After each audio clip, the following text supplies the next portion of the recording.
আসসালামু আলাইকুম প্রিয় দর্শক, আজকে আপনাদেরকে আমি এমন একটা পদ্ধতি জানাবো যে পদ্ধতি জানলে আপনারা একেবারে পূর্ণাঙ্গভাবে ছাদ কৃষি করতে পারবেন। এক ভিডিওতেই পূর্ণাঙ্গ ছাদ কৃষির খুঁটিনাটি তুলে ধরবো। তা আজকে এই যে শিকড় প্রযুক্তি ছাদ কৃষিটা আমি দেখাবো, না টেনে পূর্ণাঙ্গ দেখবেন। একেবারেই এখানে একটা ফসল একটা ফসল তোলার পরে কীভাবে মাটি তৈরি করবেন, সার প্রয়োগ করবেন, কিভাবে গাছ লাগাবেন, সবই আছে। এরপরে কোন ভিডিওটা দেখতে চান সেটাও আমাকে জানাবেন। যে ধুন্দুল গাছ দেখছেন না, আজকে আমি কেটে দেবো। আজকে আমি কেটে দিব। এর কারণ হচ্ছে আমার দুইবার খাওয়া হয়ে গেছে। এই পরে আরও বেশি হবে, আরও কিছু হবে।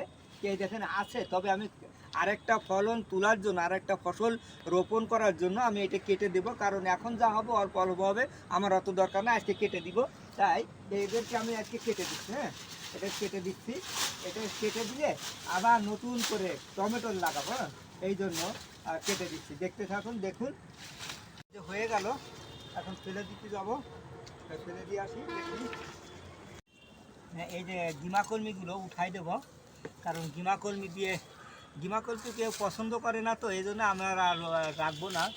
তারপরেও মুরগি খাবারের জন্য, নিজেদের শাক খাওয়ার জন্য যেগুলো কেটে দিচ্ছি, এগুলো কেটে তারপরে কী করবো। হ্যাঁ, এই যে পরিষ্কার হয়ে গেল। কালকে আমি কুপায় দেবো, কুপায়ে সকালবেলায় রোপণ করব, সব কিছু সার মাটি দিয়ে রোপণ করব। তা আমার কাছে কুদাল আছে, কালকে সকালবেলা কুদাল দিয়ে করে ফেলবো।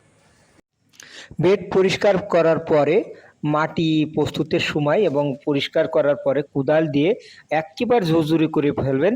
আপনারা জানেন যে একটি বেডে 18 বর্গ ফুট, একটা বেডের জন্য 3.5 বস্তা মাটি লাগে। সেই 3.5 বস্তা মাটি একটা ফসল তোলার পর আবার এরকম করবেন। এই যে এইগুলো দেখছেন, এগুলো কিন্তু এই যে আপনার টমেটো, দীপালি টমেটো, ইস্পাহানি কোম্পানির। আর এটা হচ্ছে শসা, থাই গ্রিন। এই দুটো আমি হচ্ছে মোট 4টি বেডে রোপণ করব। তা এই একটা বেড দেখছেন, এই বেডে এই যে মাটি তৈরি করেছি আর অনেকগুলো সার নিয়ে আসছি। এইগুলো হচ্ছে জিপসাম, যা ক্যালসিয়ামের অভাব পূরণ করে। এইটা হচ্ছে ইউরিয়া, নাইট্রোজেনের অভাব পূরণ করে, নাইট্রোজেনের অভাব পূরণ করবে। আর এসে লাল পটাশ আছে। আমি যেহেতু মাটি তৈরির সময় সবই দিয়ে দিছি যাতে এদের অভাব না পড়ে। ড্যাপ আছে, হ্যাঁ, আবার এই যে বোরন আছে, সালফার, ম্যাগনেসিয়াম সালফেট, এগুলো দিয়ে। আর হচ্ছে জৈব সার, হ্যাঁ, এই যে জৈব সার আছে, এগুলো জৈব সার দেওয়ার পরে আজকেই রোপণ করব। যদিও 7 দিন আগে মাটি তৈরি করার কথা। তা আমার এই মাটিগুলো এমনি ঠিক আছে, সুন্দর আছে, এ কারণেই দেবো। আর নেমাটোসিস লাগেনি, এ কারণে আমি নেমাটোসিসের ওষুধ আপাতত দিচ্ছি না। আপনারা দেখতে থাকুন এবং আমার সাথেই থাকুন। এই যে ইউরিয়া, অর্থাৎ মাটি তৈরির সময় এই দেখুন, এই মাটি তৈরির সময় আমরা এক এক কাপ ইউরিয়া দিয়ে দেবো। সেটা হচ্ছে মাটি তৈরি দিয়ে একটা সুন্দর করে আপনারা মিশাই দিবেন। কিন্তু মিশাই না দিলে হবে না, মিশাই দিতে হবে। হ্যাঁ, সব মাটির সাথে মিশাই দেবেন। সকল ধরনের সার দিচ্ছে। এইটা হচ্ছে লাল পটাশ, আমরা মিউরেট অফ পটাশ বলি। এভাবে ছাড়াই দিবেন। এভাবে ছাড়াই দিবেন। দেওয়ার পরে শেষে কিন্তু মাটি উলট পালট করতে হবে, আমি দেখাবো মাটি উলট পালট করতে হবে। হ্যাঁ, এইটা হচ্ছে টিএসপি ট্রিপল সুপার ফসফেট। এইটা দিলে গাছ শক্ত হয় এবং ফল ফুল ধরে যায়, রোদ হয়, ফল ফুল ভালো হয়। এই জন্য এটা আছে দিয়ে দেবো। কারণ মাটি তৈরির সময় আপনার 1 কাপ দিতেই হবে, কারণ মাটি তৈরির পরে আর বেশি সার লাগবে না, হাফ কাপ করে লাগবে। ক্যালসিয়াম, আপনার ক্যালসিয়াম বা ক্যালসিয়াম অক্সাইড বা চুন জাতীয়, আমরা জিপসাম বলি। এটা হচ্ছে ক্যালসিয়ামের অভাব পূরণ হয়। এবং এইটা দিয়ে দিলে আপনার গাছে যে ওই যে পচা রোগ, অনেক পচে না, এইগুলো থেকে রক্ষা পায়, বিশেষ করে টমেটো। তা এটা এভাবে দিবেন। দেওয়ার পরে কিন্তু এভাবে পুরোটা মিশাইতে হবে, এখন না, পুরোটাই মিশাই দিবেন। আমি পরে দেখাই, আরও অনেক সার আছে তো একবারে মিশাবো। এটা আছে মাল্টিজিং, মাল্টিজিং, অর্থাৎ লুমিনাস গ্রুপের মাল্টিজিং। সেগুলো আমি দিব, কারণ জিং কম থাকে, এই কারণে কম লাগে, এ কারণে আমরা কম দেবো। কম দেবো, কিন্তু বোরন দিতে হবে 2 চা চামচ। বোরনের পরে আমি দেখাবো বোরনটা কিভাবে দেন। হ্যাঁ দর্শক মণ্ডলী, এইটা দেখুন ড্যাব ডাইঅ্যামোনিয়াম ফসফেট। এটা ইউরিয়ারও কাজ করে, ফসফেটেরও কাজ করে, এই কারণে অল্প দিতে হয়। এই দেখেন হাফ, হ্যাঁ হাফ দিবেন। আর যেহেতু ইউরিয়া দিয়েছি এ কারণে হাফ দিতে হবে। তা ইউরিয়া যদি না দেন তাহলে অবশ্যই আপনাকে একটা দিতে হবে, একটা দিলেই আপনার এই হয়ে যাবে। তা এভাবে দিবেন, দেওয়ার পরে আমরা এবারে বোরন দেবো। হ্যাঁ, এইটা দেখছেন কিন্তু এটা বোরন, এইটা বোরন। এই বোরন অত্যন্ত কাজে 1 চা চামচ দেবেন, এটা বেশি লাগে না কিন্তু অত্যন্ত উপযোগী। এটা 1 চা চামচ দেবেন, আর স্প্রে করে দেওয়া যায়, গাছের পরে স্প্রে করে দেবেন, কিন্তু মাটির সাথে থাকলে প্রাথমিক পর্যায়ে যে অভাব, সে অভাবগুলো আর থাকে না।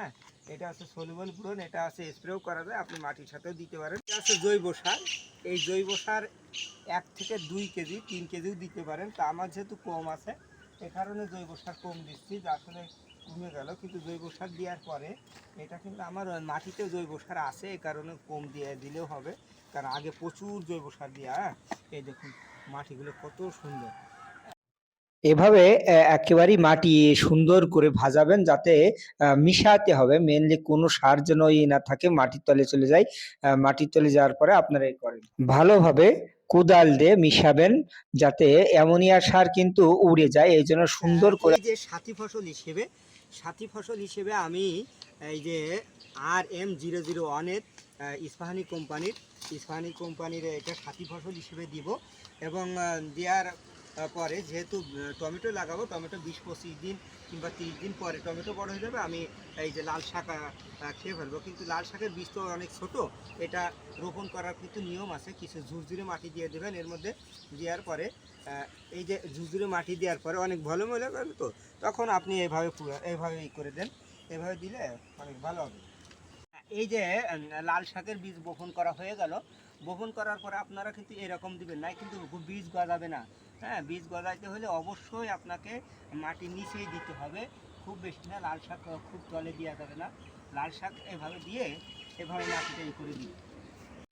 এই যে আমি টমেটোর চারা, এই যে টমেটোর চারা এত আস্তে লাগাইতে হবে যেন গাছটা না, গাছ রোপণ করা হয়েছে, চারা রোপণ করা হয়েছে, কখনো গুঁড়ায় কিন্তু গুঁড়াই করা যাবে না, বিশেষ করে চাপ দেওয়া যাবে না।